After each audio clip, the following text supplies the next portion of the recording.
السلام علیکم ناظرین، ایمان نیوز میں ایک بار پھر آپ کو خوش آمدید کہتے چلیں۔ میں ہوں محمد ابرار۔ سب سے پہلے نیوز ہیڈ لائنز۔ مقبوضہ کشمیر میں بھارت کے زیر انتظام علاقے لداخ کے ایک محکمے میں سرکاری ملازمت کے لیے اردو زبان کی سرکاری حیثیت ختم کر دی گئی۔ کشمیر کے وسیع تر علاقے کا ایک حصہ لداخ 1947 سے بھارت، پاکستان اور چین کے درمیان تنازع کا شکار رہا۔ لداخ ہمالیہ کا ایک بنجر پہاڑی علاقہ ہے جو تقریباً 59,000 مربع کلومیٹر پر محیط ہے، جس کا بیشتر حصہ غیر آباد ہے۔ رپورٹس کے مطابق لداخ میں 3 لاکھ سے کم رہائشی ہیں، جن میں سے نصف سے زیادہ پاک مسلمان ہیں، جبکہ دوسرا گروپ بدھ مت کے پیروکاروں کا ہے۔ رپورٹس کے مطابق گزشتہ 130 سال سے زیادہ عرصے سے لداخ کی سرکاری زبان اردو ہی ہے، لیکن پچھلے ہفتے لداخ کے ایڈمنسٹریٹر نے ایک حکم نامہ جاری کیا جس کے مطابق ریونیو ڈپارٹمنٹ میں ملازمت کے شوقین افراد کی اردو زبان میں مہارت ضروری نہیں۔ کراچی کے علاقے گلشن میں مار بلال بخاری مزار کے قریب مبینہ پولیس مقابلے میں 2 ملزمان ہلاک ہو گئے۔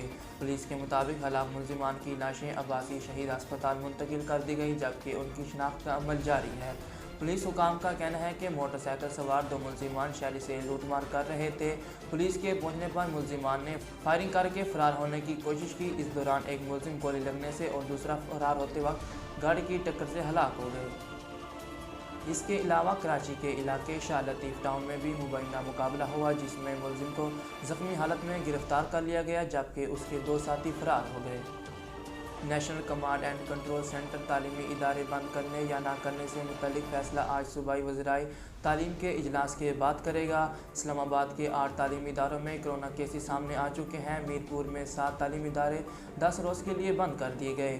خیبر پختونخوا میں اومیکرون وائرس کے مزید 33 کیسز کی تصدیق ہوئی۔ صوبے میں اومیکرون سے متاثرہ مریضوں کی تعداد 108 تک پہنچ گئی۔ اس سے قبل گزشتہ روز وفاقی وزیر اسد عمر کی زیر صدارت NCOC کا خصوصی اور مشترکہ اجلاس ہوا، جس میں وفاقی وزیر تعلیم شفقت محمود اور صوبائی وزرائے تعلیم صحت نے شرکت کی۔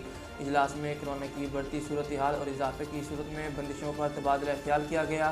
NPC اسکیم نفاذ اور ویکسینیشن کے حوالے سے اقدامات پر بریفنگ بھی دی گئی۔ PCB نے انڈر 13 اور انڈر 16 ٹورنامنٹس کے انعقاد کو معطل کر دیا۔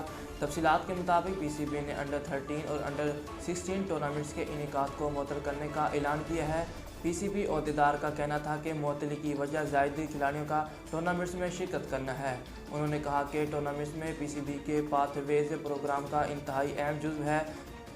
ناظرین، نیوز اسٹوڈیو سے فی الحال اتنا ہی۔ مزید خبروں اور تفصیلات کے لیے ہمارے چینل کو سبسکرائب کیجیے اور ہمارے فیس بک پیج کو فالو کیجیے۔